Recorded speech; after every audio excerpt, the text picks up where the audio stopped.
चुनाव में आज हम बात करेंगे आर्थिक सुस्ती, कितनी हकीकत कितना फसाना।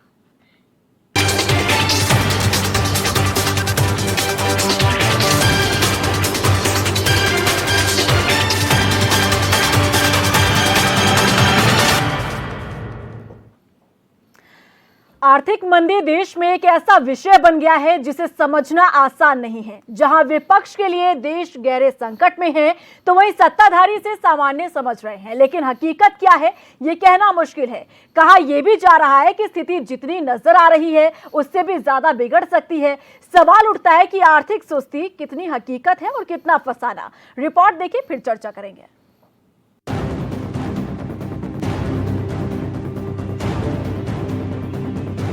देश की अर्थव्यवस्था एक अखाड़े में तब्दील हो गई है। हर कोई अर्थशास्त्री के रूप में राय बांटता नजर आ रहा है। क्या सच में देश में आर्थिक संकट है? अगर संकट है तो कितना विकट है? इस पर बहस छिड़ी हुई है। सरकार संकट से निजात के उपायों में जुटी नजर आ रही है तो विपक्ष सरकार को घेरने में जुटा है। लेकिन अभी भी असल समस्या पर ध्यान कम ही है कि आखिर पूरा मसला क्या है और क्यों है।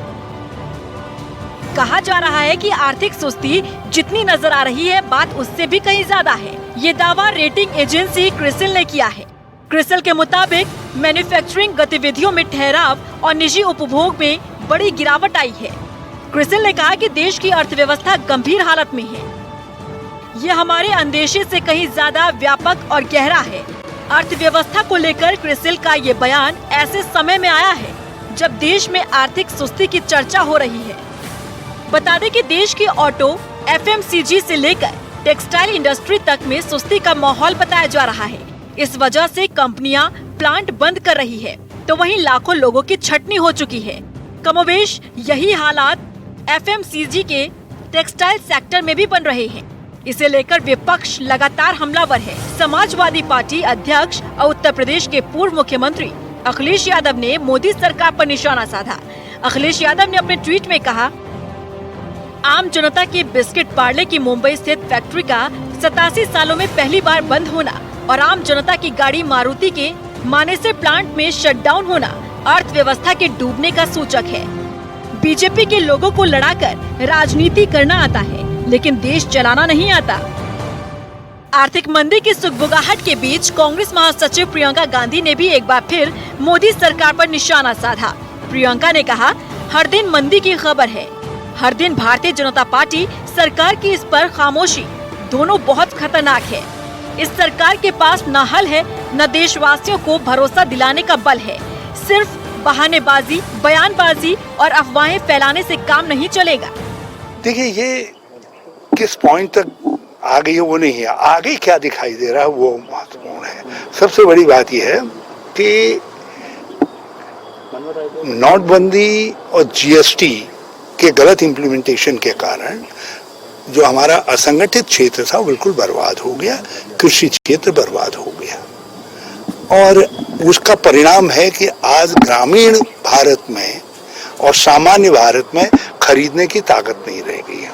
जब खरीद नहीं रहे, कंजप्शन घट रहा है तो मांग घट रही है, मांग घट रही है तो उत्पादन नहीं हो रहा है और उत्पादन नहीं हो रहा तो फैक्ट्रियां बंद हो रही हैं, छटनियां हो रही हैं, नौकरियां सूख रही हैं और लाखों लोग जो है देश के अंदर हर महीने बेरोजगार हो रहे हैं, बेरोजगारों की फौज बढ़ती जा रही है। तो हमें तकलीफ इस बात की है, सरकार समस्या के निदान का कहीं से ओर छोर ढूंढ नहीं पा रही है। एक कोई ऐसी सार्थक पहल नहीं कर पा रही है जिससे लगे कि आगे रिकवरी होगी, बल्कि हमें डर इस बात का है कहीं अर्थव्यवस्था और नीचे की तरफ न जाए, चीजें बियॉन्ड रिपेयर न चली जाएं, ये हमको डर है। प्रियंका गांधी के हमले पर हरियाणा के मुख्यमंत्री मनोहर लाल खट्टर ने कहा, ये सिर्फ आंकड़ों का खेल है। देश हर परिस्थिति से अपना रास्ता निकालता है। भाजपा शांत है, मंदी है। देखिए, उनको ये पता नहीं है कि भारतीय ये देश जो है ये हर प्रकार की परिस्थितियों में से अपना रास्ता निकालता है। इस देश ने बहुत उतार चढ़ाव देखे हैं और जिस प्रकार की मंदी वो कर रहे हैं ये आंकड़ों का खेल है। आखिर मंदी के साथ साथ इस देश में इन्फ्लेशन रेट बहुत कम हुआ है। जब इन्फ्लेशन कम होता है तो एक टेम्परेरी फेज हर चीज का रहा करता है। तो एक टेम्परेरी फेज अगर आया है, इन्फ्लेशन कम हुआ है तो अब स्टेबिलिटी अपने आप आ जाएगी। अगर यही इन्फ्लेशन ज्यादा कर दे या मानो रुपए का डिवैल्यूएशन हो जाए और रिजर्व बैंक मानो नए नोट ही छापने शुरू कर दे, उसको प्रोग्रेस करने लग जाएंगे, तो ये काम तो पहले होते ही रहे हैं। हमारा रुपया कितना डिवैल्यूट हो गया, $1 $1 1947 में था, आज हम 70 रुपये पार कर गए हैं, यानी 70 रुपये का डॉलर या 72 रुपये का डॉलर हो गया है। अपने आप में देखा जाए तो ये हमारे देश की आर्थिक कोई मजबूती नहीं हुई है, ये आर्थिक कमजोरी हुई है, लेकिन सब कांग्रेस की नीतियों के कारण से हुई है। हमने अब आने के बाद देखा है कि अब इसमें इन्फ्लेशन रेट बहुत कम हुआ है। 2006 के मुकाबले में 2016 का जो डीए है आज 22.5% है, आज 12.5% है, और उस समय वो 22.5% था। 2006 में 22.5, आज 12.5, अर्थात 10% महंगाई इन 3.5 साल में पहले की तुलना में कम हुई है। तो जब महंगाई कम होगी तो जीडीपी भी कम होगा, इसलिए इसको कोई बहुत ज्यादा मंदी के साथ नहीं जोड़ना चाहिए। बता दें कि जीडीपी के ताज़ा आंकड़े मंदी की ओर इशारा करते दिख रहे हैं। मौजूदा वित्त वर्ष की पहली तिमाही में आर्थिक विकास की दर करीब 6 साल में सबसे कम होकर 5% पर पहुंच गई है। एक साल में ही जीडीपी में 3% की भारी गिरावट हुई है। ऐसे में लगातार आर्थिक सुस्ती को लेकर सवाल उठ रहे हैं। ऐसे में बड़ा सवाल ये है कि आखिर आर्थिक सुस्ती कितनी हकीकत है और कितना फसाना है। Bureau report, HNN 24/7। तो देश में मंदी का दौर चल रहा है, देश के अंदर आर्थिक संकट चल रहा है, विपक्ष सरकार को घेरने की कोशिश कर रहा है, तो सत्ता पक्ष ये बताने की कोशिश कर रहा है कि जो भी हालात है इससे निपटा जाएगा, इसके लिए कोशिश की जा रही है। लेकिन वहीं दूसरी तरफ अगर हम देखें तो प्रधानमंत्री नरेंद्र मोदी जब जब जनता को संबोधित करते हैं, अपना संबोधन देते हैं, $5 ट्रिलियन का सपना वो दिखाते हैं। सवाल ये है कि जैसा जीडीपी का स्तर दिख रहा है, जो हाल जीडीपी का अभी नजर आ रहा है, 3% जो गिरावट इसमें देखने को मिल रही है, ऐसे में सपना कैसे साकार हो सकता है, यही समझने की हम कोशिश करेंगे। सभी मेहमान हमारे साथ जुड़ चुके हैं, उनसे पहले आपका इंट्रोडक्शन करवा देते हैं। विनीत शुक्ला जी बीजेपी प्रवक्ता हमारे साथ चर्चा में जुड़ चुके हैं। वरिष्ठ पत्रकार अरविंद जयतिलक जी हमारे साथ चर्चा में हैं। आरएलडी प्रवक्ता संतोष यादव जी चर्चा में जुड़ चुके हैं। पॉलिटिकल एक्टिविस्ट सुजाता पॉल जी हमारे साथ चर्चा में हैं और अर्थशास्त्री राजेंद्र बिष्ट जी हमारे साथ चर्चा में। आप सभी का बहुत स्वागत है हमारी चर्चा में। सबसे पहले मैं यहाँ पर रुख करना चाहूंगी, विनीत शुक्ला जी, क्या देश में सब कुछ ठीक ठाक चल रहा है सर, सत्ता पक्ष के मुताबिक?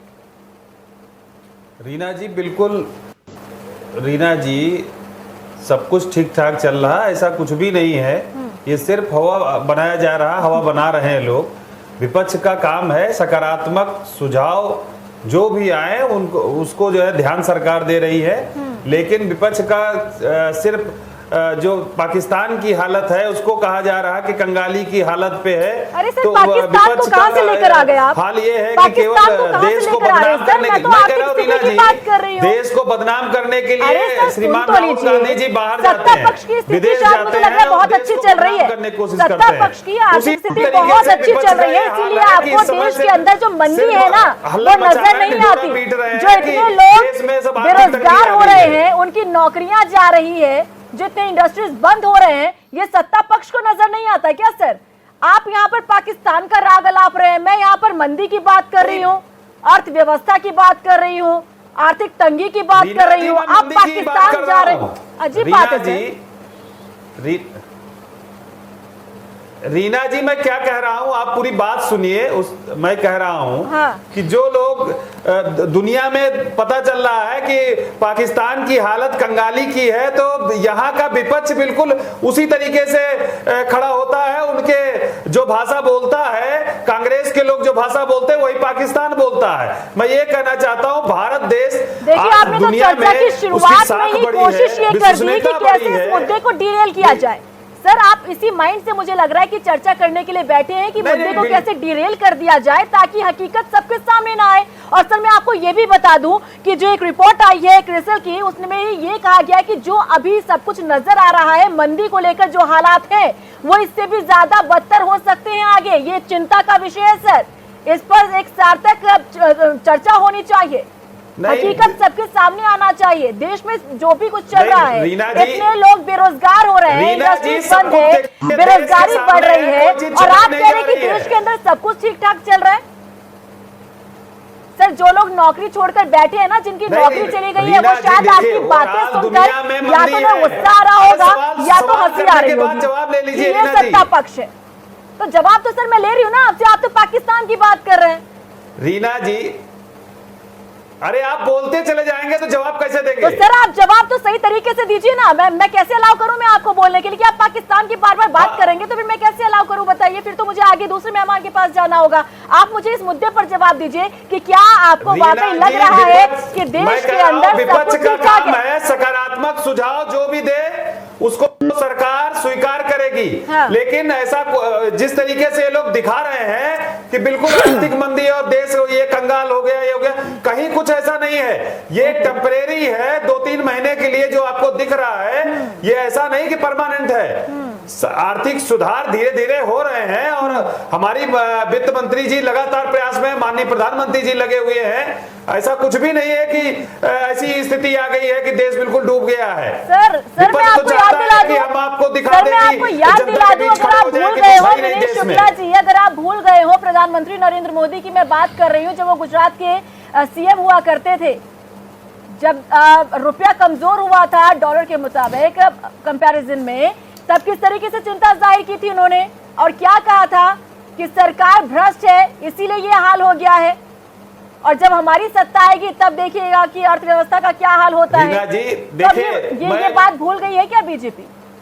रीना जी, जो लक्ष्य रखा गया है 2024 तक के 5 ट्रिलियन अर्थव्यवस्था का, वो निश्चित ही पूरा होगा। मैं आपसे ये कह रहा हूं और ये देश की जनता भी आश्वस्त है। तो सर ये सपना भी तो तभी पूरा होगा जब आप जीडीपी को 8% तक इसी तरीके से आगे बढ़ाते हैं, लेकिन ये तो देखिए 3% नीचे लुढ़क गया है।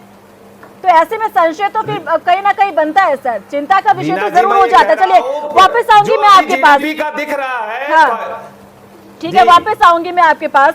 राजेंद्र बिष्ट जी, ठीक है सर, अर्थशास्त्री भी हमारे साथ बैठे हुए हैं, वो बहुत अच्छे तरीके से आपको बता देंगे कि आखिर देश में चल क्या रहा है, शायद अगर आपको जानकारी ना हो तो। राजेंद्र बिष्ट जी जरा बताएं कि क्या वाकई देश में सब कुछ ठीक ठाक चल रहा है? जीडीपी की जो हालत हम देख रहे हैं, जो मंदी का दौर देश के अंदर चल रहा है, क्या इससे ये माना जाए कि देश के अंदर सब कुछ ठीक ठाक है? देखिए, मैं अगर इसको एक 2 वर्ड में इसको डिफाइन करूं तो क्राइसिस नहीं है, चैलेंज है जी। क्राइसिस क्यों नहीं है कि अभी हम लोग इतने जो है क्या कहते हैं डीप डाउन, हम लोग इतने जो है क्या कहते हैं उस फेज में नहीं है कि जहां हमारे पास क्राइसिस वाली सिचुएशन है इकोनॉमी में। हम लोग जरूर चैलेंजिंग सिचुएशन है, क्योंकि 2-3 चीज़ें बहुत इंपॉर्टेंट है कि जैसे हम ऑटो सेक्टर की बात करते हैं, ऑटो सेक्टर में आज के दिन में मंदी है। आप इंफ्रास्ट्रक्चर की बात करते हैं तो इंफ्रास्ट्रक्चर सेक्टर मंदी है, और जो नॉन बैंकिंग फाइनेंस कंपनीज हैं उसमें जो क्रेडिट ग्रोथ है और जो उनको ट्रांजिशन ऑफ द क्रेडिट है वो कम हुआ है। तो ये जरूर ये संकेत देते हैं कि कहीं ना कहीं हम लोग स्लो डाउन की प्रक्रिया में शुरुआत हो चुकी है। लेकिन इसका दूसरा पहलू अगर आप देखें कि सिर्फ इस जो FY20 के जो फर्स्ट क्वार्टर है उसमें जो है क्या है जीडीपी जो है 5% पे आई है, वो जरूर जो है क्या कहते हैं एक चैलेंजिंग है। और आने वाले जो है पूरे जो FY20 है, जो पूरा जो है 19-20 का जो साल है, उसमें हो सकता है जीडीपी जो हम पहले 6.97% से ऊपर कर रहे थे, वो हो सकता है जो है क्या कहते हैं 5.8 और 6% के आसपास आए। अभी वो आंकड़े जैसे अगले क्वार्टर में आएंगे तो हम उसमें गेस लगा सकते हैं कि अगले आने वाले टाइम पे इकोनॉमी का जो है किस तरफ जाएगा। लेकिन कुछ चीज़ें बहुत इंपॉर्टेंट है, अगर आप उसको देखें जी। कि जब बजट आया था जुलाई में, तो उस टाइम पे जो है क्या कहते हैं हमारी जो फाइनेंस मिनिस्टर है उन्होंने कुछ अनाउंसमेंट करी हैं। जैसे जो है FPI पे जो है उन्होंने जो है उस पर सेस लगाया था। इसके अलावा जो है उन्होंने जो है क्या कहते हैं जो हाई नेटवर्थ इंडिविजुअल हैं, चेन्नई जिनको हम बोलते हैं पेयर्स हैं, इनकम टैक्स पेयर हैं, उनके ऊपर उन्होंने सेस लगाया था। और बहुत सारी ऐसी चीज़ें थी जो उन्होंने जो है एक एक्स्ट्रा जो है टैक्स लगाया था। उसकी वजह से FPI अगर आप देखें कि लास्ट ईयर में 20,000 करोड़ रुपया FI ने निकाल दिया। इवन जो है क्या कहते हैं अब जब उन्होंने ये टैक्स वापस लिया अभी कुछ दिनों पहले, उसके बावजूद भी जो है क्या कहते हैं अगस्त के महीने में करीबन 5,000 करोड़ रुपए FPI ने हिंदुस्तान मार्केट से निकाला है। तो ये कुछ आंकड़े जो है क्या कहते हैं चैलेंजिंग हैं। मैं इसको क्राइसिस नहीं कह सकता हूं, लेकिन गवर्नमेंट कुछ उस बारे में बहुत कुछ अच्छे स्टेप ले रही है। जैसे फॉर इंस्टेंस में अगर आपको एग्जांपल दूंगा कि अभी करीबन 4 क्वार्टर से गवर्नमेंट ने जो है क्या कहते हैं 1.10 रेपो रेट में जो है कम किया है। तो उससे क्या है कि वो रेपो रेट कम करने का मतलब ये होता है कि बैंक भी उस जो रेट्स को जो है जो कंज्यूमर है उसको भी कम करे। लेकिन ऐसा हुआ नहीं है कि बैंकों ने जो है क्या कहते हैं वो जो भी इंटरेस्ट रेट रेपो रेट में कट हुआ उसको आगे नहीं दिया, जिसकी वजह से क्रेडिट ग्रोथ कम हुआ। जब तक पैसा मार्केट में नहीं आएगा तो कंज्यूमर जो है क्या कहते हैं कहाँ खर्च करेगा। तो ये कुछ चीज़ें चैलेंजिंग है। इसके बाद उन्होंने जैसे मर्जर ऑफ जो है कुछ बैंक्स के करे हैं, मेगा मर्जर करे हैं, उसमें अगर आप देखें तो मेगा मर्जर में भी कुछ चीज़ें अच्छी निकल के आई हैं कि जो स्ट्रांग बैंक है उनके साथ जो है कुछ जो कमज़ोर बैंक है उनको मिलाया और आने वाले टाइम पे जो है एनपीए की स्थिति जो है सुधर रही है। ये बात जो है हमारे पास आंकड़े हैं, तो हमें लग रहा है कि गवर्नमेंट कर रही है। लेकिन मैं आपको बहुत इसका एक दूसरा जो पहलू बताऊं, जो मैं कहना चाहता हूं कि अगर आपको कार्डिक अरेस्ट हुआ है तो आप क्या पैरासिटामोल से काम नहीं चला पाएंगे। अगर कार्डिक अरेस्ट हुआ है तो आप या तो उसका जो है एंजियोप्लास्टी करेंगे या जो है क्या कहते हैं आप उसमें स्टंट डालेंगे। तो हमें ये चाहिए कि अगर हम इकोनॉमी को दोबारा उस पर पटरी पे लाना है तो हमें इमीडिएट बहुत सारी बूस्टर डोज स्टिमुलस देने पड़ेंगे, जिससे जो है इकोनॉमी जो है अपने लेवल पे आ जाए। तो मैं ये कहना चाहता हूँ कि ये जो टाइम है वो चैलेंजिंग है और ये क्राइसिस वाला मामला नहीं है। ठीक है, संतोष यादव जी, मैं आपका रिएक्शन लेना चाहूंगी क्योंकि बीजेपी की तरफ से ये कहा जा रहा है कि ये एक प्रोपेगेंडा है, एक तरीके से माहौल बनाने की कोशिश विपक्ष के नेता कर रहे हैं, विपक्षी दल यहाँ पर कर रहे हैं और ऐसा कुछ भी नहीं है। जवाब दीजिए। मैं बीजेपी के प्रवक्ता साहब को ये बताना चाहता हूँ, याद दिलाना चाहता हूँ कि मेरी सूचनाएं ये जो मैं देना चाहता हूँ वो मेरी नहीं है, अखबार टीवी मीडिया से ही मुझे भी मालूम होता है जी। 36.3% मारुति की बिक्री डाउन हुई है और मारुति के कर्मचारियों को मारुति कंपनी बाहर निकाले दे रही, वो बेरोजगार हो रहे हैं। 70% दोपहिया वाहन की बिक्री कम हुई है, उनके कर्मचारी भी बाहर निकाले जा रहे हैं और महिंद्रा कंपनी भी उसकी बिक्री कम हुई, महिंद्रा भी कर्मचारियों की छटनी कर रहा है। नहीं, किस अखबार में आपने देखा? मैं कह रहा हूं मारुति की, अमर उजाला अखबार, मारुति की सेल बढ़ी है। अखबार मैंने भी देखा है। मैं अमर उजाला अखबार की बात कर रहा हूं, कहिए मैं मंगा दूं, भी दिखा दूं आपको। मैं दिखा सकता हूं, इस समय मंगा कर दिखा सकता हूं 2 मिनट के अंदर।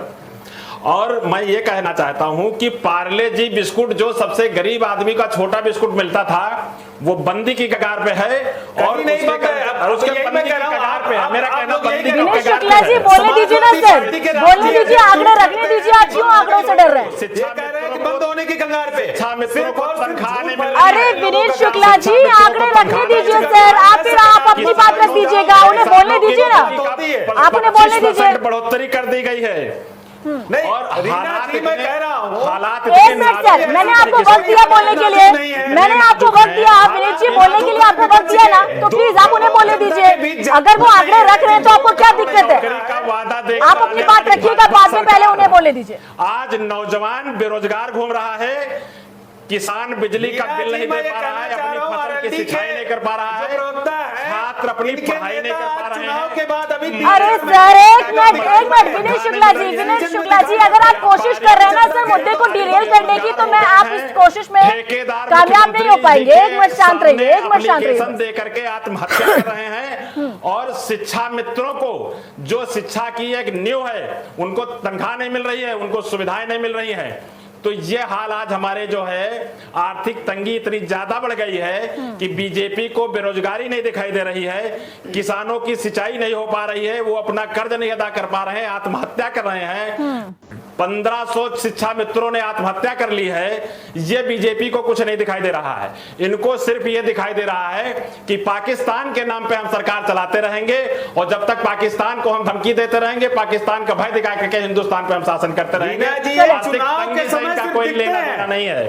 अभी लोकसभा चुनाव था, चले ठीक है, मैं आपका जवाब लूंगी, लेकिन मुझे और मेहमानों के पास जाना होगा। 1 मिनट आप दोनों शांत हो जाइए। 1 मिनट अरविंद चैतिलक जी, 1 मिनट सर, 1 मिनट करते कौन सी विनीत शुक्ला जी करके इनके नेता अजीत सिंह ठीक जी है। उनके बेटे विनीत जी आप अपनी बात रखिएगा, आप अपनी बात रखिएगा। मैं पूरा वक्त दूंगी बोलने के लिए, मैं पूरा वक्त दूंगी सर बोलने के लिए, लेकिन आप दोनों शांत हो जाइए। एक साथ नहीं उनका जो बकाया ठीक है। 1 मिनट विनीत शुक्ला जी, संतोष यादव जी, 1 मिनट शांत रहिएगा, 1 मिनट शांत रहिएगा। अगर आप मुझे सुन पा रहे हैं तो ठीक है, दोनों के ऑडियो को डाउन कर दीजिए। हाँ सुजाता पॉल जी। देखिए पिछले अब ये 6ठा साल है नरेंद्र मोदी सरकार का, तो यदि हम बात करें राजीव कुमार जो नीति आयोग के थिंक टैंक के हेड हैं, तो वो क्या कह रहे हैं?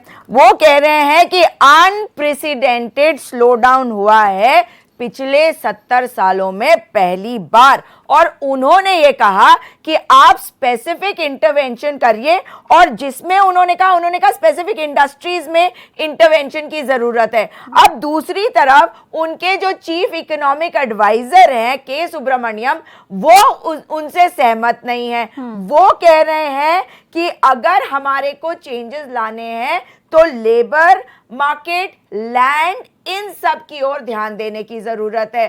तो सबसे बड़ी बात है कि देश में मंदी है और इससे आप नहीं छुप सकते। पूरी दुनिया में कहा जा रहा है कि रिसेशन आएगा, लेकिन अगर भारत में रिसेशन है और हम, जैसे ये भाजपा के प्रवक्ता, इन्हें शर्म भी नहीं आई कि ये पाकिस्तान को ले आए। पाकिस्तान की अर्थव्यवस्था से हमें क्या लेना देना इस वक्त? हमें यदि अपने देश को इस मंदी के दौर से निकालना है तो हमें तो ये देखना होगा कि हम कौन से स्टेप्स लेते हैं, कि जैसा कि अभी आपके इकोनॉमिक एक्सपर्ट ने कहा कि ये क्राइसिस ना बन जाए।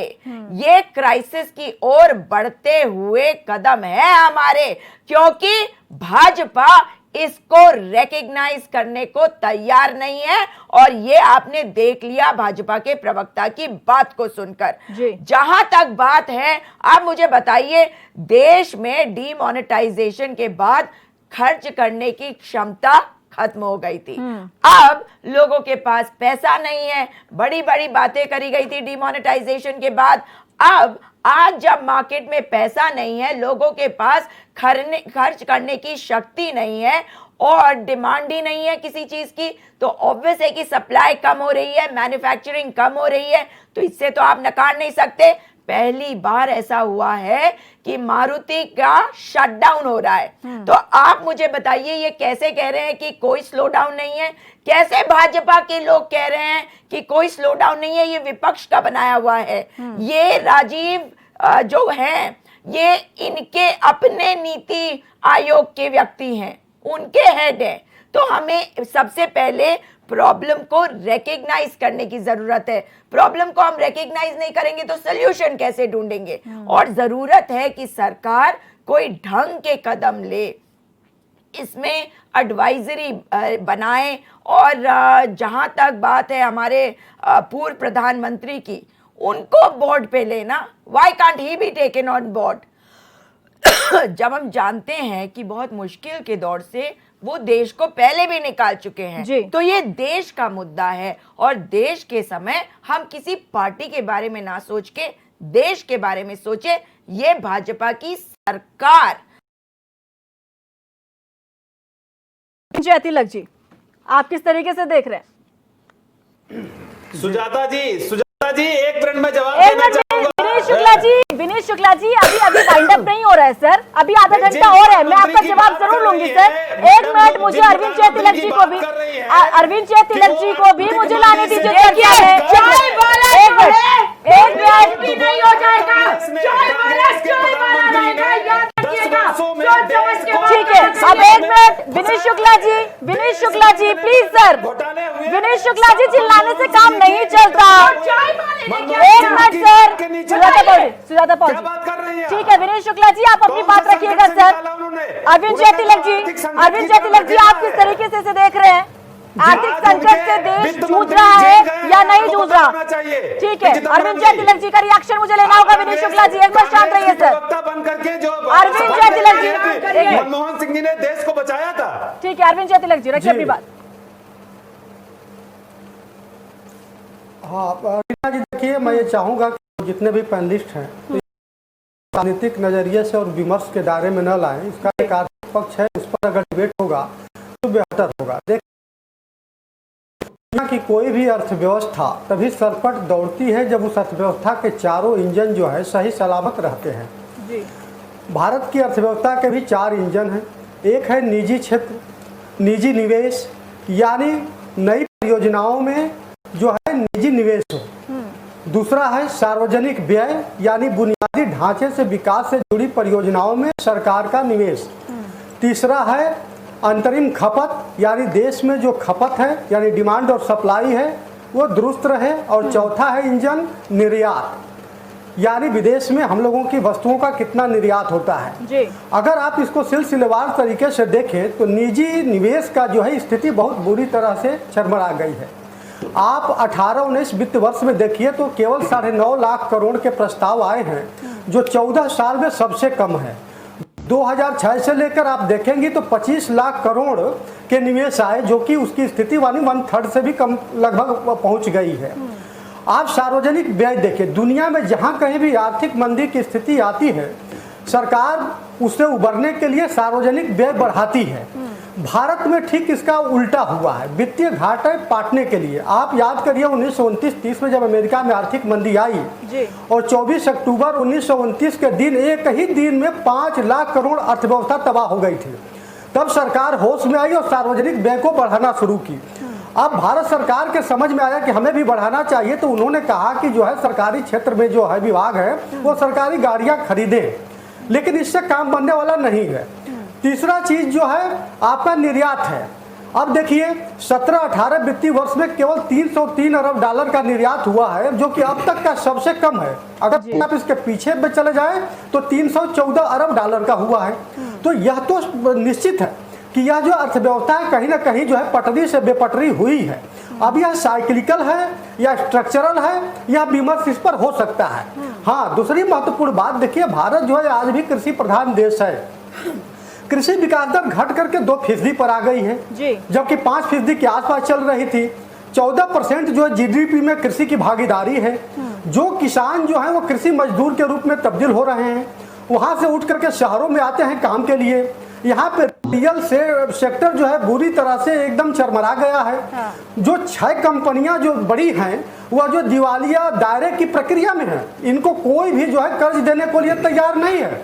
हाँ, मैं इससे संतुष्ट हूँ कि सरकार ने जो है बेहतरीन कदम उठाए हैं, जैसे रेपो रेट को जो है सीधे होम लोन से जोड़ने का है। 10 बड़े बैंकों का जो है निस्संदेह जो विलय से जो है लिक्विडिटी बढ़ेगी बाजार में। लेकिन अभी वो जो आपके साथी साहब बैठे बहुत सही उन्होंने कहा कि जिस समय यह कदम उठाया जाना चाहिए था, जब अर्थव्यवस्था को सर्दी जुकाम हुई थी, उसी समय इलाज कर देना चाहिए था। अब तो ये सर्जरी की जरूरत है और स्थिति बिगड़ी हुई है, तो सरकार जो इस दिशा में कदम उठा रही है। देखना दिलचस्प होगा कि स्थिति क्या बनती है। जी बिल्कुल। विनीत शुक्ला जी, अब जवाब दीजिए सर। सभी पैनलिस्ट का आपने सुन लिया कि क्या उनकी प्रतिक्रिया है, क्या कुछ रिएक्शन है उनका, और आप कह रहे हैं कि देश में ऐसा कुछ भी नहीं है, ये सिर्फ माहौल बनाने की कोशिश की जा रही है। जवाब दीजिए। रीना जी, देखिए मैंने बताया आपको कि ओवरऑल दुनिया में मंदी है, असर उसका सब जगह रहता है, लेकिन मैं ये कह रहा हूं ये टेम्परेरी है। हमारी वित्त मंत्री जी ने भी यही बोला है कि ये टेम्परेरी है। चलो ठीक है विनीत शुक्ला जी, आप अपनी बात रखिएगा, लेकिन फिलहाल मुझे यहाँ पर ब्रेक के लिए रुकना पड़ रहा है। वक्त एक छोटे से ब्रेक का है, लेकिन चर्चा हम लगातार इसी मुद्दे पर कर रहे हैं कि आर्थिक सुस्ती जो है वो कितनी हकीकत है और कितना फसाना है। वक्त एक छोटे से ब्रेक का है, जल्द हाजिर होते हैं इसी चर्चा के साथ।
ब्रेक के बाद स्वागत है। लगातार हम यहाँ पर चर्चा कर रहे हैं आर्थिक सुस्ती कितनी हकीकत कितना फसाना, क्योंकि देश में जो माहौल चल रहा है, मंदी का जो दौर चल रहा है, जिस तरीके से आज का युवा परेशान है, रोजगार के लिए वो दर-दर भटक रहा है, जिसके पास नौकरी थी वो भी आज घर में बैठा हुआ है, इंडस्ट्रीज बंद हो रहे हैं। और ऐसे में सवाल ये उठ रहा है कि आर्थिक संकट जो पैदा हुआ है उसके लिए सरकार आखिर क्या सोच विचार कर रही है, और आखिर जो सपना प्रधानमंत्री नरेंद्र मोदी की तरफ से $5 ट्रिलियन का दिखाया जा रहा है, आखिर वो कैसे साकार हो सकता है। सभी मेहमान लगातार हमारे साथ यहां पर बने हुए हैं।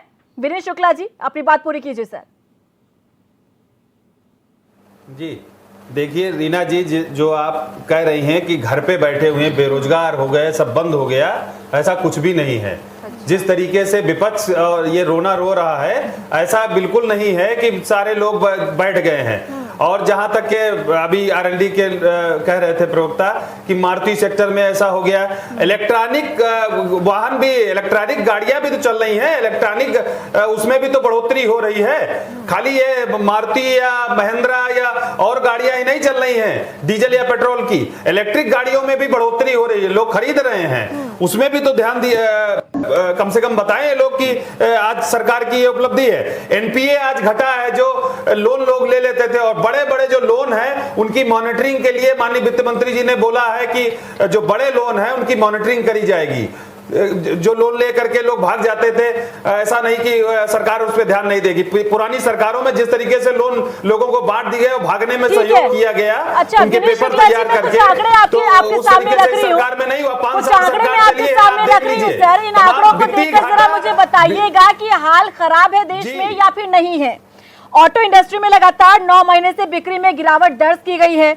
जुलाई में कार और मोटरसाइकिल की बिक्री में 31% गिरावट जो है वो दर्ज की गई है। एक मिनट सर, मैं आंकड़े रख रही हूँ, आप मुझे नहीं, मैं आंकड़े रख रही हूँ, प्लीज आप इन आंकड़ों पर जरा ध्यान दीजिए और उसके बाद जवाब दीजिएगा। आपको बता दें कि यहाँ पर ऑटो सेक्टर से जुड़े 3.5 लाख से ज्यादा कर्मचारियों की नौकरी चली गई है और करीब 10 लाख नौकरियां खतरे में है। 10 करोड़ लोगों को रोजगार देने वाले टेक्सटाइल सेक्टर की भी हालत खराब है।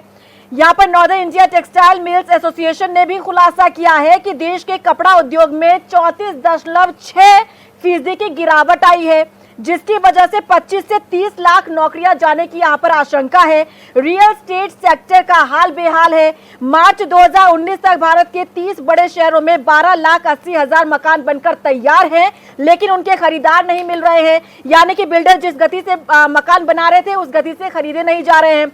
एक मिनट शांत रहिएगा सर, सुनते रहिए। आरबीआई द्वारा हाल ही में जारी आंकड़ों के मुताबिक बैंकों द्वारा उद्योगों को दिए जाने वाले कर्ज में गिरावट आई है। पेट्रोलियम, खनन, टेक्सटाइल, फर्टिलाइजर और टेलीकॉम जैसे सेक्टर्स ने कर्ज लेना कम कर दिया है। ये आंकड़े पूरे तरीके से मैंने आपके सामने रख लिए और अब जरा मुझे बता दीजिए। आपकी बात, सारा कुछ संकट देश बंद हो गया है। बिल्कुल रीना जी, आपका कहने का मतलब है सारे सेक्टर बंद हो गए, काम सारा बंद हो गया, देश की अर्थव्यवस्था बिल्कुल खत्म हो गई और चरमरा गई और सब कुछ समाप्त हो गया इस देश में। नहीं तो आपकी तरफ से क्या लग रहा है कि सब कुछ ठीक ठाक चल रहा है? 2014 ये आंकड़े मैंने रखे हैं, क्या गलत आंकड़े हैं? में बहुत खुशी, ये आंकड़े मैंने रखे, क्या गलत आंकड़े हैं सर? क्रिसिल की रिपोर्ट आती है, वो क्या आंकड़े गलत है?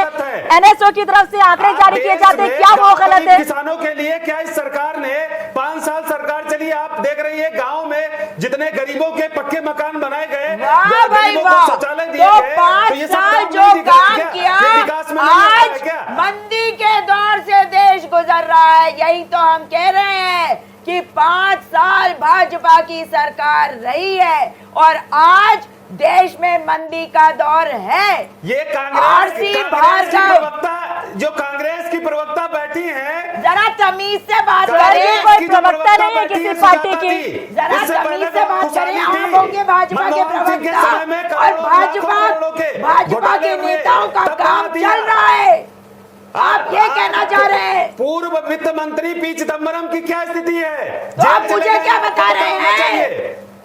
पी चिदम्बरम को अपनी पार्टी में ले लीजिए, सब ठीक हो जाएगा। पी चिदम्बरम साहब किस में गए, किस केस में गए? चलिए एक दर्शक को पहले ले लेते हैं।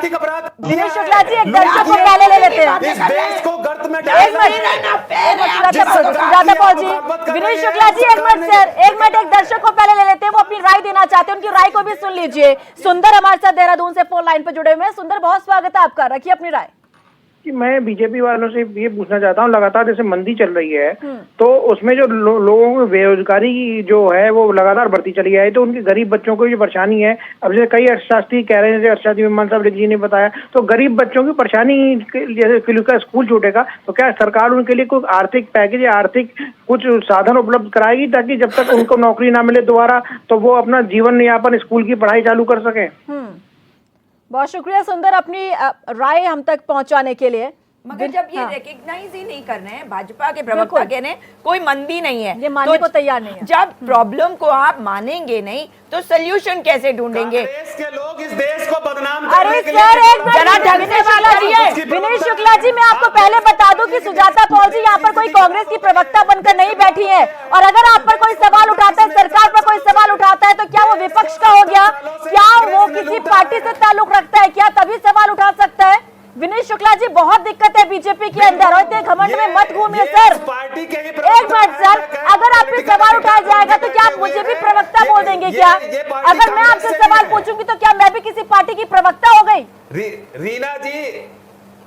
रीना जी मैंने आपको बताया नहीं, आप मुझे बताइए ना सर, आप मुद्दे को मानने की कोशिश नहीं कर रहे हैं। मैं आपके सामने आंकड़े पेश कर रही हूँ और आप मुझे कह रहे हैं कि इसका क्या मतलब पूरा देश बंद हो गया? अरे विपक्ष का काम होता है आईना दिखाना। अगर वाकई देश के अंदर कुछ ऐसा चल रहा है, विपक्ष अगर आपको आईना दिखा रहा है तो दिक्कत क्या है? प्रियंका गांधी अगर ट्वीट कर रही है, बता रही है कि ऐसे हालात है देश के अंदर, तो आप मानिए ना, आप सुझाव ले लीजिए, आप कह दीजिए कि ठीक है, आप हमें सुझाव दीजिए कि कैसे काम करना है। इसमें क्या हो जाएगा? यहाँ पर अगर सुजाता पॉल जी कुछ कह रही है तो आप ये कह रहे हैं कि कांग्रेस की प्रवक्ता ये हो गई, और आप तो इस बात को कबूल करने के लिए तैयार नहीं है कि मंदी का दौर चल रहा है देश के अंदर। सुझाव होंगे वो सब सरकार स्वीकार करेगी, अरे लेकिन देश को बदनाम करने की अगर साजिश रची जाएगी, आप बोलते रहेंगे बेतुकी बातें, ना तर्क है आपके पास, ना विचार, केवल कुतर्क दे रहे हैं। चले ठीक है, राजेंद्र बेशु जी जरा बताइए कि आखिर जो दौर चल रहा है देश के अंदर, उससे बाहर निकलने के लिए क्या रास्ता नजर आता है? अरे सर विनय शुक्ला जी, अब यहाँ पर अर्थशास्त्री है ना राजेंद्र जी, बता रहे हैं आपको कि क्या कुछ सुझाव यहाँ पर लेने की जरूरत है, कैसे आप इससे बाहर निकल सकते हैं, कैसे देश बाहर निकल सकता है? देखिए मैं बता रहा हूँ राजेंद्र जी, कुछ आंकड़े हमारे बड़े कॉन्ट्रडिक्टरी आंकड़े आए हैं अभी। अगर आप ये देखें कि हमारे पास जो जीडीपी जीएसटी जो कलेक्शन है हर महीने वो 1 लाख करोड़ से ऊपर आ रहा है, और इसमें जो लास्ट मंथ में अगस्त में ये करीबन 98,000 था करोड़। तो कहने का मतलब ये है कि अगर हमारे पास जीएसटी कलेक्शन एक लेवल 1 लाख करोड़ से ऊपर आ रहा है, इसका मतलब ये है कि हमारी जो कंपनीज हैं वो जो है प्रोडक्शन उनका सही है और उनका कंजम्पशन सही हो रहा है। ये एक आंकड़ा है। लेकिन दूसरा आंकड़ा मैं आपको पॉजिटिव बताऊं, जो अभी अगर आप स्मार्टफोन की बिक्री हिंदुस्तान में देखें तो वो करीबन 35% ज़्यादा स्मार्टफोन की बिक्री है फर्स्ट क्वार्टर में, और आने वाले जो फेस्टिव सीजन है इसमें जो स्टॉक मतलब जो लिया है स्मार्टफोन का वो भी ज़्यादा। मैं आपको पॉजिटिव की बात कर रहा हूँ, नेगेटिव की बात भी कर रहा हूँ। इसके अलावा हम और चीज़ देखें तो अगर हम ये देखें कि G7 समिट हुआ अभी, और G7 समिट होने पे जब जो कि भारत उसका कोई सदस्य नहीं है, फिर भी जो है क्या कहते हैं जो G7 के मेंबर्स हैं उन्होंने भारत को वहाँ पे बुलाया, तो ये कि पॉजिटिव जो है क्या कहते हैं एक नोट है। इसके अलावा अगर हम आप देखें कि जो और इकोनॉमी है, जैसे आप यूक्रेन है, अर्जेंटीना है और आपका जो है इंडोनेशिया है, ये हाई इन्फ्लेमेटरी जो है क्या कहते हैं कंट्रीज है जहाँ पे जो हाई इन्फ्लेशन है, लेकिन हमारा इन्फ्लेशन जो है क्या कहते हैं वो काफ़ी कंट्रोल में, लेकिन हमें जो है क्या कहते हैं उन कंट्रीज से बदतर आंका जा रहा है। तो ये भी एक आंकड़े। लेकिन इसके अलावा अगर आप ये देखें कि जो पॉजिटिव चीज़ क्या है कि ऑयल जो प्राइसेस हैं अभी अगर आप देखें तो ऑयल प्राइसेस भी जो है क्या कहते हैं बहुत हाई लेवल पे नहीं है, जो हमें सपोर्ट कर रहे हैं हमारी इकोनॉमी में। लेकिन अभी जैसे मानसून है, क्योंकि एग्रीकल्चर सेक्टर की बात करिए, अभी हमारे जो यहाँ पैनलिस्ट हैं एग्रीकल्चर में हमारा जो है डाउनफॉल हुआ है, लेकिन वो इस वजह से था क्योंकि हमारे मानसून की जो है क्या कहते हैं गति सही नहीं थी। लेकिन ऑफ लेट जो है कि मानसून जो है नॉर्मल के आसपास आ रहा है। हम सोचते हैं कि आने वाले टाइम पे एग्रीकल्चर में कुछ प्रोडक्शन होगा। लेकिन जो सबसे बड़ी बात जो मैं आपको कहना चाहता हूं कि मार्केट में क्रेडिट नहीं है। क्रेडिट में जो है जो नॉन बैंकिंग फाइनेंस कंपनीज हैं जो मार्केट में पहले पैसा दे रही थी आपके जो है स्कूटर खरीदने के लिए, कार खरीदने के लिए, आज जो है वो कंपनीज कुछ डिफॉल्ट में है, कुछ के पास क्रेडिट नहीं है। तो जब वो पैसा नहीं होगा तो पैसा मार्केट में नहीं आएगा। मार्केट जब पैसा नहीं आएगा तो कैसे जो है वो एक साइकिल बनेगा। तो ये थोड़ा सा सोचने की बात है। तो मेरे कहने का मतलब ये है कि कुछ चीज़ तो पॉजिटिव है, कुछ चीज़ नेगेटिव है। मैं सिर्फ इसको लास्ट में आपसे ये कहना चाहता हूँ जी। कि देखिए ये बिजनेस साइकिल होते हैं, हर चीज़ का बिजनेस साइकिल होते हैं, और ये साइकिल है, जब हम पीक पे होते हैं तो हमें नीचे गिरना ही गिरना है। अगर आप देखें 2017 में हम 9% की जीडीपी पार कर गए थे, तो हमें नीचे आना है, लेकिन उसके लिए अगर हम नीचे आए हैं तो हमें जो है बहुत इमीडिएट करेक्टिव एक्शन लेना पड़ेगा, तभी हम कुछ कर सकते हैं।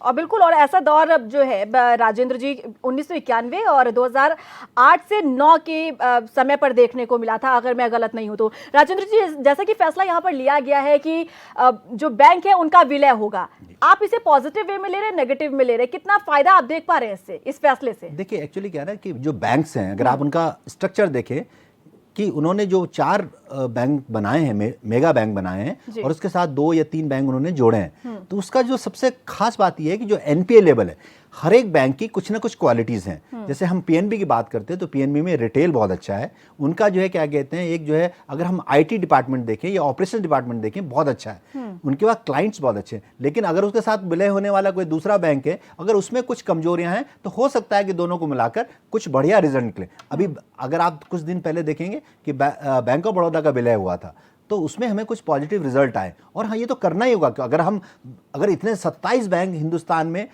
पब्लिक सेक्टर बैंक नहीं रख सकते, हम उसको कैसे कंट्रोल करेंगे? अगर कम बैंक होंगे, मेगा बैंक होंगे, तो हो सकता है कि उनकी मॉनिटरिंग अच्छी हो और आने वाले टाइम पे क्रेडिट ग्रोथ बढ़े। ठीक है संतोष यादव जी, क्योंकि यहाँ पर विनेश शुक्ला जी ये कह रहे हैं कि अगर कोई सुझाव आता है तो उसे लेने के लिए तैयार है, तो ऐसे में आरएलडी की तरफ से अगर हम बात करें तो आरएलडी किस तरीके का सुझाव यहाँ पर देना चाहेगी जो दौर देश के अंदर चल रहा है उससे बाहर निकलने के लिए? सबसे पहले तो मैं ये बताना चाहता हूँ कि हमारे कि जो बैंकों की बात हो रही है, आर्थिक मंदी से ध्यान हटाने के लिए बीजेपी कोई न कोई ऐसा कार्य जरूर करती है कि लोग आर्थिक मंदी या उनकी कमियों को गिनाने से भूल जाएं। इसलिए बैंकों का एकीकरण किया जा रहा है। उससे जनता को कोई लाभ होने वाला नहीं है, उससे कर्मचारी छटने ही होने, बेरोजगारी ही बढ़ेगी। अच्छे दिनों का वादा करने वाली है बीजेपी सरकार। जब चुनाव प्रचार में अच्छे दिनों का वादा कर रही थी, 2 करोड़ लोगों को नौकरियां देने की बात कर रही थी, किसानों को 2 गुना आय करने की बात कर रही थी, लेकिन आज आर्थिक मंदी के कारण देश में प्राइमरी स्कूल की मैं बात कर रहा हूं, प्राइमरी एजुकेशन की, स्कूलों में पानी नहीं है, स्कूलों में बिजली नहीं है, उनके यहाँ जो भोजन दिया जाता है नमक रोटी परोसा जा रहा है। ये भी अखबार की सूचना मैं अपने पास से नहीं लेके आया हूँ। उनको जूते चप्पल मोजा मिलना मुश्किल हो रहा है। प्राइमरी एजुकेशन में शिक्षा मित्रों के भरोसे है, शिक्षा मित्रों को तनख्वाह नहीं मिलती है, और उनकी 40,000 रुपया तनख्वाह थी, घटा करके उनकी 10,000 रुपया कर दी गई है। उनका कोई बीमा नहीं है, उनका कोई आर्थिक संकट से उबारने वाला नहीं है, उनके भरोसे स्कूल चल रहे हैं। तो मेरा ये कहना है कि ये आंकड़े तो मैं नहीं बता पाऊंगा, लेकिन जनता के सामने जो आर्थिक संकट है, जो किसान जो है 5 किलो यूरिया उसकी कम कर दी गई है, 50 किलो बोरी आती थी, 45 किलो आने लगी है। जिसका बिजली का बिल 500 रुपए आता था उसका 5,000 आने लगा है। तो ये किसान हमारा कहां जाएगा? आर्थिक आंकड़े देखने के पहले, अच्छे दिनों का वादा करने के पहले बीजेपी को यह सोच लेना चाहिए था कि यह भाषणबाजी से देश चलने वाला नहीं है। इसको चलाने के लिए कोई ठोस कदम उठाने पड़ेंगे और अच्छे दिन ऐसे आने वाले नहीं हैं। इसलिए मेरा यह सुझाव है कि बीजेपी को कोई न कोई किसानों के लिए ऐसी योजना दी जानी चाहिए, क्योंकि ज्यादा से ज्यादा हमारा भारतवर्ष का जो व्यक्ति है 70% आदमी किसान है। उसको अगर बिजली सस्ती दी जाए, उसको अगर यूरिया जो कम की जा रही उसको बढ़ा के दी जाए, उसको सिंचाई की व्यवस्था दी जाए, उचित बीज की व्यवस्था दी जाए, और एग्रीकल्चर पे जो टैक्स लगा दिया गया है ट्रैक्टरों पर और उसके यंत्रों पर, वो हटाए जाएं, और किसान अगर समृद्ध होगा तो देश अपने आप समृद्ध हो जाएगा। ये मेरा सुझाव है। ठीक है, अरविंद जी तिलक जी। जी हाँ रीना जी, क्या कहना चाहेंगे सर? अरविंद जी तिलक जी, हाँ, सुझाव किस तरीके का आप देना चाहेंगे सत्ता पक्ष को? हाँ, जी रीना जी देखिए,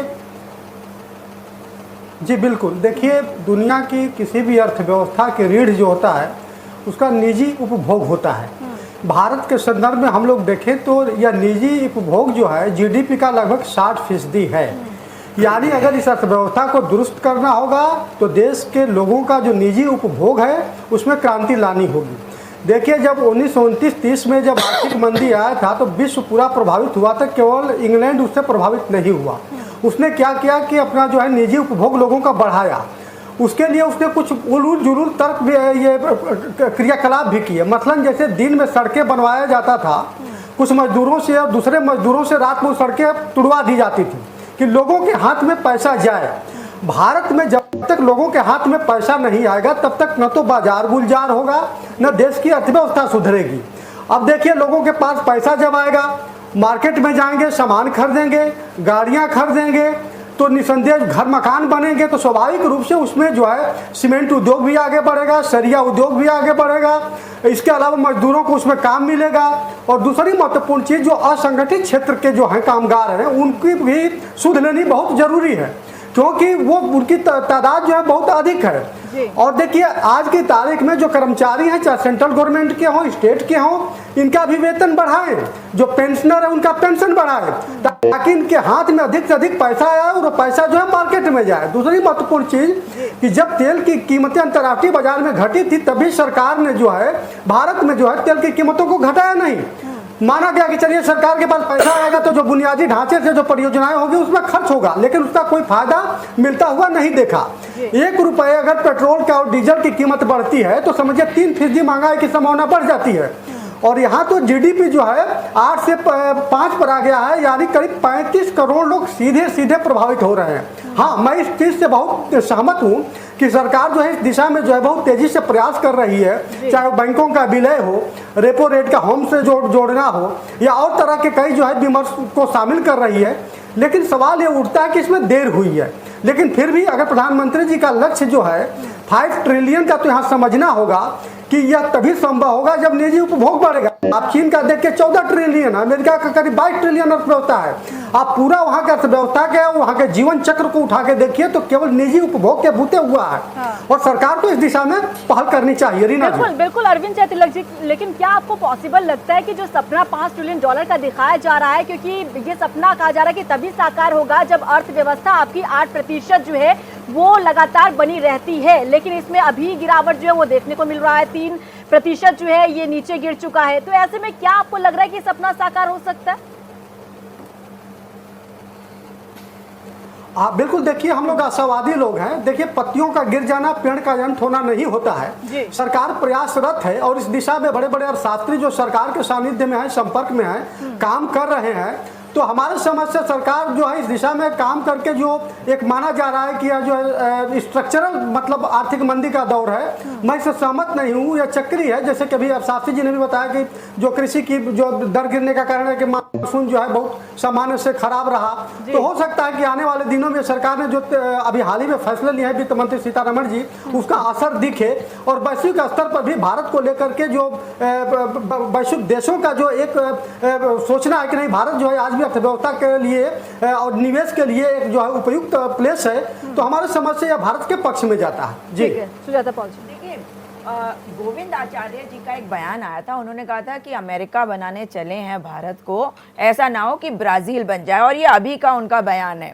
तो इस चीज को भी ध्यान में रखने की जरूरत है। और कमाल की बात तो ये है कि ये सरकार करना क्या चाह रही है। इतने सीरियस मुद्दे हैं हमारे सामने, हमारी अर्थव्यवस्था का ये हाल है। पार्ले जी ने नौकरी से निकाले हैं 10,000 लोग। ऑटो सेक्टर की हालत देख लीजिए, मंदी हर जगह है, इससे हम भाग नहीं सकते। परंतु आपने देखा अभी जो मोटर व्हीकल्स एक्ट में चेंजेस लाए गए हैं, लोगों के पास पैसे हैं नहीं, 17,000 का वो स्कूटर चला रहे हैं, और उनसे जब चालान कटेगा तो कितने का कटेगा। मतलब कोई इसमें तालमेल सा नहीं है। कहीं ना कहीं हमारी सरकार को सोचने की आवश्यकता है कि हम कर क्या रहे हैं। जैसा कि राज तिलक जी ने अभी कहा कि लोगों के पास पैसा होना चाहिए, सरकार को देखना होगा कि किस प्रकार से हम उनकी पॉकेट में पैसा डालें ताकि लोगों की बाइंग पावर बढ़े, कंज्यूमर की बाइंग पावर बढ़े, वो मार्केट में जाए, वो सामान खरीदे, ताकि डिमांड बढ़ जाए और सप्लाई को बढ़ाने की जरूरत हो। इन सब चीजों को ठीक करने के लिए एक ओवरऑल पर्सपेक्टिव भी सरकार का ठीक होना चाहिए, जो अभी मुझे नहीं दिख रहा है। ठीक है, दिनेश शुक्ला जी जवाब दीजिए सर। देखिए रीना जी, जो भी अभी कदम उठाए हैं हमारी वित्त मंत्री जी ने, वो सब आगे अभी 2-3 महीनों में आपको दिखेगा, उसके अच्छे फायदे दिखेंगे।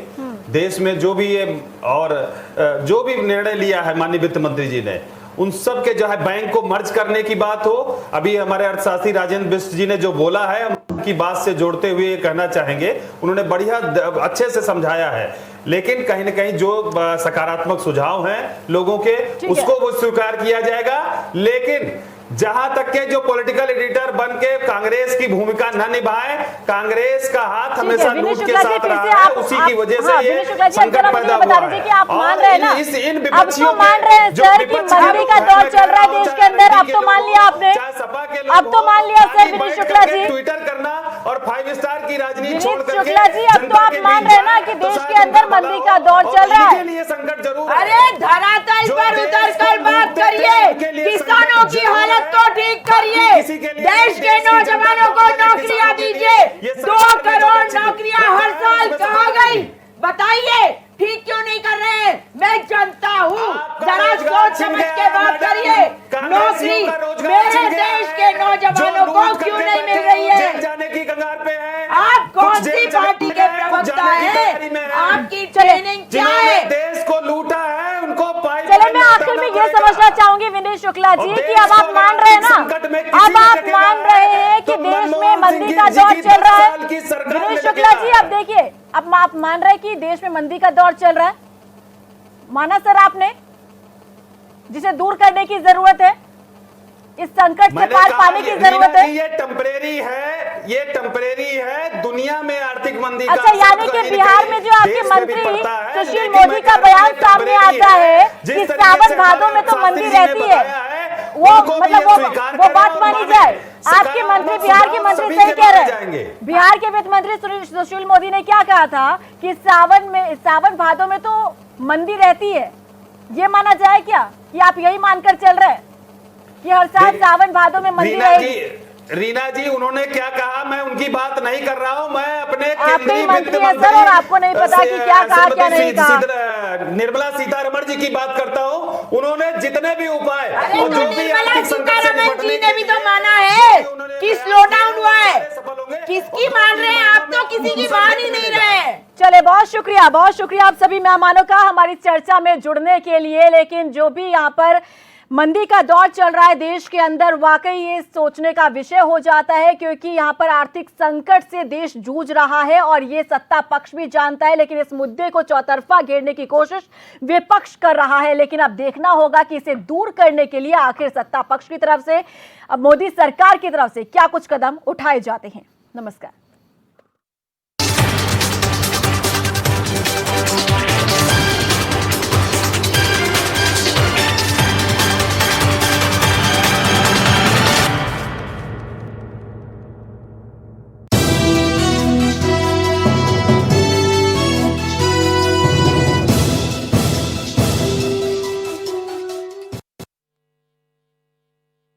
ओ पापा जी, 4 रोटी 2 कोल्ड ड्रिंक और दाल सब्जी है? नहीं बस। रोटी क्या कोल्ड ड्रिंक में डुबो डुबो के खाएंगे? दाल मखनी और शाही पनीर मसाले